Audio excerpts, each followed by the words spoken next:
మడిసన్నా కాసింత కళా కోసం ఉండాలయ్యా. నిజంగా శర్వా గారు మంచి కంబ్యాక్. క్రిటిక్స్ వైజ్ కానివ్వండి, లేకపోతే కమర్షియల్ వైజ్ కానివ్వండి, నీట్ బ్లాక్ బస్టర్. ఆయన యాక్టింగ్ వైజ్, ఆయన పర్ఫార్మెన్స్, ఆయన స్క్రీన్ ప్రెసెన్స్, ఆయన స్క్రీన్ టైమింగ్, కామెడీ టైమింగ్ అన్నీ ఉన్నాయి ఆయన సినిమాలో. నిజమా అల్లుడు? అంతకంటే ఇంకేం కావాలి సార్? అభిలాష్ రెడ్డి గారు చాలా పకడ్బందీగా మంచిగా ప్లాన్ చేసుకొని ఒక మంచి స్పోర్ట్స్ డ్రామాని మన ముందుకు తీసుకొచ్చారు. ఏదో అనుకున్నాను కానండి, అమ్మో మామూలు విషయం కాదు, చాలా గొప్ప. శర్వా గారు అభిలాష్ గారి మీద పెట్టుకున్న నమ్మకాన్ని, అభిలాష్ గారు రాజశేఖర్ రెడ్డి గారి మీద పెట్టుకున్న నమ్మకాన్ని ఎక్కడా వమ్ము చేయలేదు. చాలు చాలు చాలు, ఈ మాత్రం చాలు. హాలీవుడ్ వాళ్ళకి F1 ఉంటే మన తెలుగు వాళ్ళకి బైకర్. చాలా రోజుల తర్వాత శర్వా అన్న హిట్ కొట్టాడు. నా పని అయిపోయింది అనుకున్నారా? ఇంకా కిందక నేను కిందకు వస్తున్నా. శర్వా అన్న ఈ సినిమాతో పైకి ఎక్కాడు. ఎవరు? మన మలిక్ గారికి వీరాభిమాని.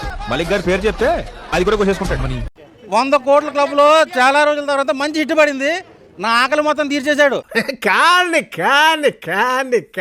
శతమానం భవతి సినిమా తర్వాత ఈ సినిమాతో మళ్ళీ వేగం పుంజుకుని మంచి హిట్ కొట్టాడు శర్వా అన్న.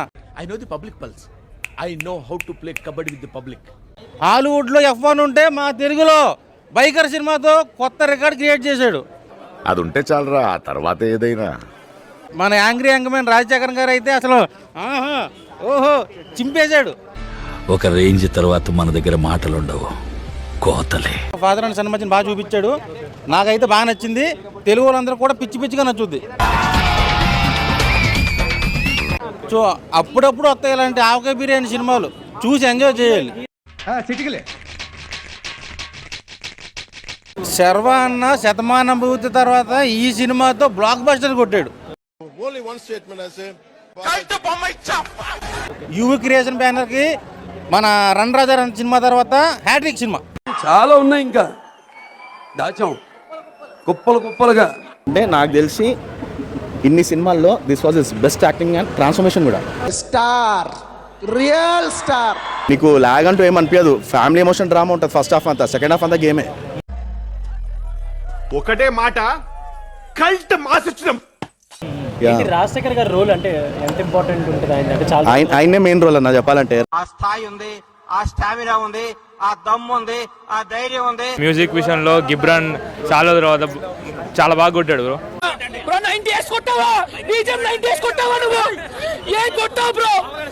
సౌండ్ మిక్సింగ్ బాగా చేశారు, కెమెరా వర్క్ బాగుంది, ఎమోషన్స్ కూడా మంచిగా ఉన్నాయి.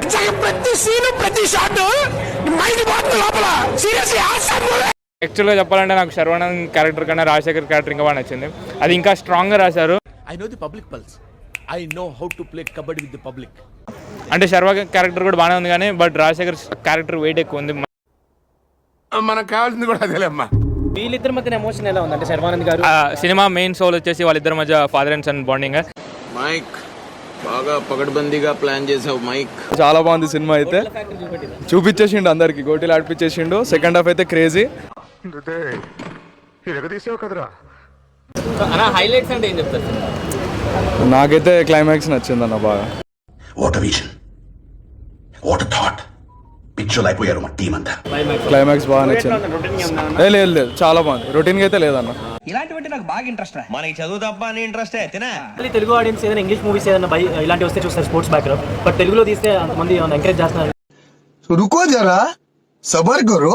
అది అందరూ ఒకసారి చూస్తే తెలుస్తా అన్న. మేము అంతే అనుకుని చూసినాం, బాగుంది, మాకు నచ్చింది. అది అందరూ ఒకసారి చూస్తే తెలుస్తా అన్న.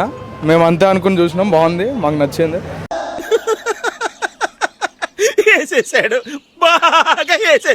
అందరు చూడాలని అనుకుంటున్నాం. ఆల్ టైప్ ఆఫ్ పీపుల్ పక్కా కనెక్ట్ అవుతారు. చాలు చాలు చాలు, ఈ మాత్రం చాలు. పదండి.